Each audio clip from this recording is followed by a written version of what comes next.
Hello, I'm Sam from Cultaholic.com and this is Graded for NXT and 205 Live, where I take a look at each show segment by segment and award each little bit a grade from A+ to F. Now, before we get started, Buddy Murphy tweeted earlier in the week that he had a massive special announcement about his future in WWE. And he made us wait for hours and hours while everybody's speculating, oh, he's getting called up, oh, he's injured, oh, he might be retiring. No, he's just gone on holiday to Australia for 3 weeks, so brilliant, cheers mate. But anyway, enough about that, let's crack on with all these grades. Hit the intro.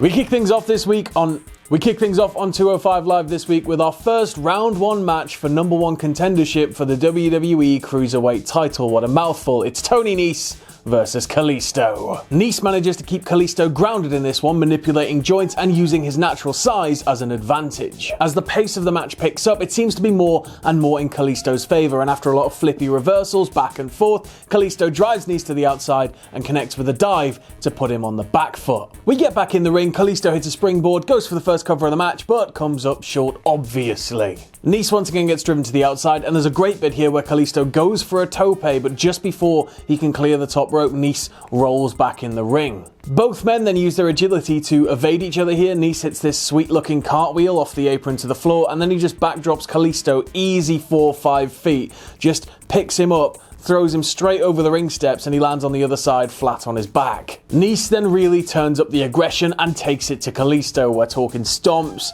kicks, strikes, barricades, floor. He even breaks the count twice, which I absolutely loved. Back in the ring, and Kalisto's hitting all of this lucha-based offense, but Nese keeps kicking out. He has to win this one for sure. Nese then drives Kalisto up the turnbuckle, connects with this horrible-looking German, then goes for his own 450, misses, and then Kalisto hits his 450 and gets to 2.9, but Nese very sneakily gets his toe on the rope. Kalisto keeps going for the Salida del Sol, but he can't quite get it. He does get some near falls, but he's not getting anywhere near his finish. Nese then just hurls him into the turnbuckle with this horrible snap German suplex looking thing. It was almost like it had the impact of an Alabama slam. It had that sort of momentum. It looked really, really nasty. Nese then hits the running Nese, picks up the win, and Buddy Murphy is losing it backstage, applauding by a monitor. His friend has knocked Kalisto out of contention. I'm going to give this one a B-. There's not really a lot more I can say about it other than the fact it was a great match. I think Tony Nese needs to keep being pushed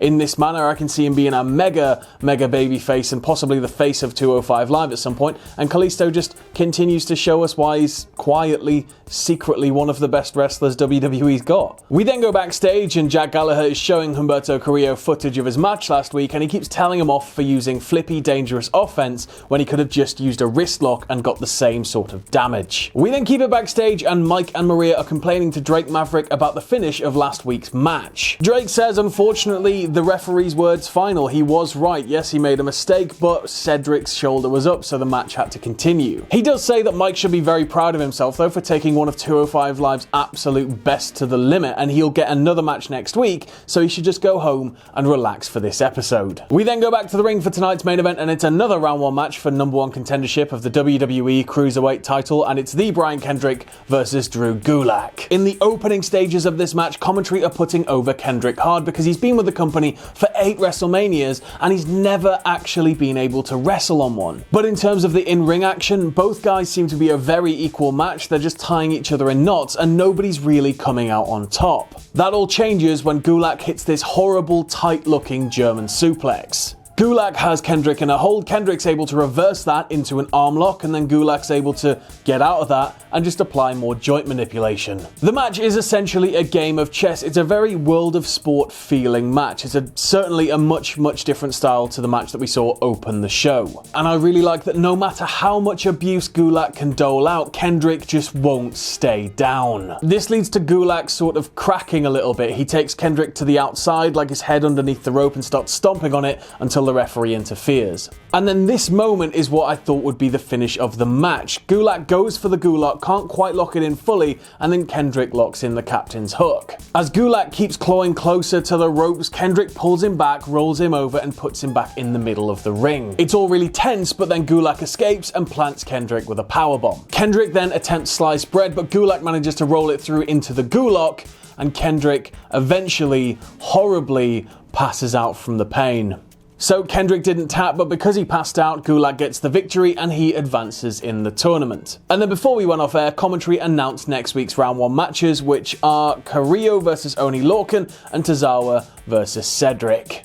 I'm going to give this one a B. I think it's a firm showing of the diversity of 205 Live styles. It's not just flippy guys, and there's so much more to it than that, and Gulak and Kendrick put on a really, really good example of that here. Overall though, I'm going to give this week's episode of 205 Live a B-. There wasn't a lot going on. It was more, again, of a setup week, but there was some incredible wrestling, and I'm looking forward to seeing what somebody like Gulak can do against somebody like Nese in the coming weeks. But anyway, on to NXT. We kick things off on NXT this week with Johnny Gargano in an in-ring segment, and he comes out and he tells us that his match against Velveteen Dream last week was one of the hardest he's ever had. He does say that he failed us though, and then the crowd start chanting Johnny failure, so just rub it in, why don't you? He says that he may not have a belt anymore, but he still feels like a champion, and that he's come to realize something. But before he can tell us what that something is, he gets cut off by Tommaso Ciampa. Ciampa tells Johnny that he's always at his best with Ciampa at his side. When they're together, they can't ever lose. That's why he lost last week, because he wouldn't let Ciampa be at ringside. Ciampa then offers Johnny a way to get a new belt, and that's by joining forces with him and entering the Dusty Rhodes Classic to win the tag titles. And after a little bit of a pause, Johnny shakes his hand and accepts. I'm going to have to give this one an A. Just the thought of them working together again with how volatile their relationship is getting me quite excited. But I don't know if it quite makes sense, so I'm excited to see what's going to be happening in the next couple of weeks. We then go backstage and Ricochet says that while he has been on Raw and SmackDown with Aleister Black, they haven't forgotten about the Undisputed Era. He says that he knows they're in the Dusty Rhodes Classic, so he's going to go and have a word with Mr. Regal and see if he can get something sorted out. We keep it backstage again, and Ciampa and Gargano are walking out of the building when they run into Candice. Candice catches them and she looks pissed. Ciampa walks off and Gargano keeps telling her, just calm down, I know what I'm doing. We then go back to the ring for the next match, which is Vanessa, Borne and Aliyah versus Taynara, Conti and Xia Li. Borne and Conti start things off with a little bit of back and forth. Conti catches Borne's foot when she goes for a kick and says, Latinas do it better, baby. And Aliyah on ringside really flatly goes, no they don't. It's just really awkward because the crowd are so quiet. Conti then takes full control, showing off her judo ability. She manages to lock in an armbar over the top rope, but then she gets distracted by Aliyah. She goes to take her out, and then she gets captured by her, so she holds onto her foot as she's trying to get back into the ring. This costs her, and Borne gets in control. She tags in Aliyah. Aliyah comes in and starts stretching Conti on the mat. Lee does eventually get the hot tag though, and we get to see some more of those martial arts skills that she's got that we've seen in the last couple of weeks. However, Borne gets the sneaky tag. She takes out both Lee and Conti, and then Aliyah comes in with the assist, and Bourne picks up the pin. I'm going to give this one a C- because it was a little bit of a squash, and as I say every week, I can't really grade a squash the same as I'd grade a normal match. I am, however, enjoying that there are more women being established in the NXT women's division, especially the tag team aspect, with something that's about to happen later on the show, but we'll get to that in a little bit. And you know, Lee and Conti, they're a bit of a mismatched team, but I guess they can sort of branch them together because it's like they've got a martial arts background. We then go to a backstage pre-record of Velveteen Dream arriving at the venue earlier, and the interviewer asks him about, being the new champion, and he gets cut off by the Undisputed Era. Cole tells Dream that he's going to take the belt off him, and then he runs down the interviewer for even bothering to waste his time talking to Dream. Dream then shuts them up and asks how big Cole's mouth is when his little boys aren't around him, and then he tells them, I've not got time for this, and he just walks off. We then go back to the ring for Dijakovic versus Keithley. Both men prove to be pretty much equal in the opening of this one. Lee gets to show off some of his natural agility. He goes to offer Dijakovic a handshake, sort of out of sportsmanship. Dijakovic pushes him back. There's then a monkey flip and Keithley lands on his feet, and there's a shameless homage to the Ibushi Ospreay spot where Ibushi slowly turns around to realize that Ospreay survived. Dijakovic then starts really taking it to Lee, and Lee manages to fight him back and gets him with a pounce. It's an absolutely brutal match. I don't want it to end. I would pay very, very good money to watch both of these blokes just slap the piss out of each other for 5.5 hours. And then this happens. Dijakovic manages to hit a tornado kick to send Lee to the outside. Great. Dijakovic hits his springboard moonsault to Lee on the outside, landing on the ramp. Great. And then the referee counts him out. Referee counts him out.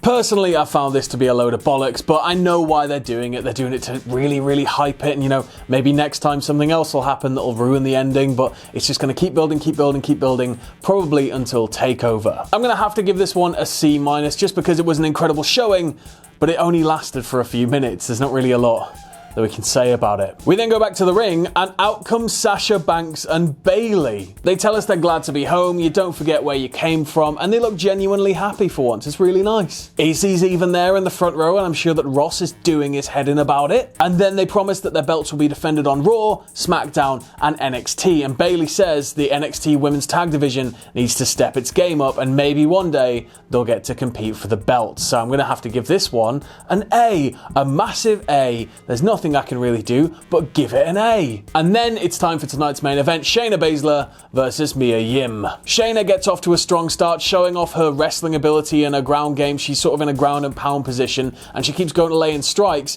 Yim moves, however, Shayna punches the canvas and injures her hand. This proves to be a turning point that culminates in Mia Yim hitting a dive to the outside that wipes out Shayna. Mia then hurls her into the ring steps, grabs her injured hand and starts stomping on it. And just as she's about to hit Shayna with a running knee up against the steps, Shayna moves, and Mia has injured her knee. Back in the ring, Shayna capitalizes on this. She stomps on the leg, she locks in holds, she gets Mia's leg to a horrible looking angle, and she just keeps kicking and stomping and kicking, and Mia is selling like death. It's like she's in absolute agony. It's perfect. She's really, really good at that. Baszler then, in a show of absolute cockiness and confidence, asks the referee to get Mia to verbally submit. She refuses, so she locks in the Kirifuda clutch, but what Shayna's forgetting is that her hand's injured, and Mia manipulates that hand and breaks herself out of it. At one point, Mia hits a tornado DDT through the ropes, but when she tries to get back to her feet, she collapses. She then asks Shayna to come running at her to hit her with the knee, and she manages to roll it up, but she can't put Shayna away. Yim hits the Eat Defeat, and it does nothing. Shayna hits a gut wrench powerbomb. It does nothing. It's just getting madder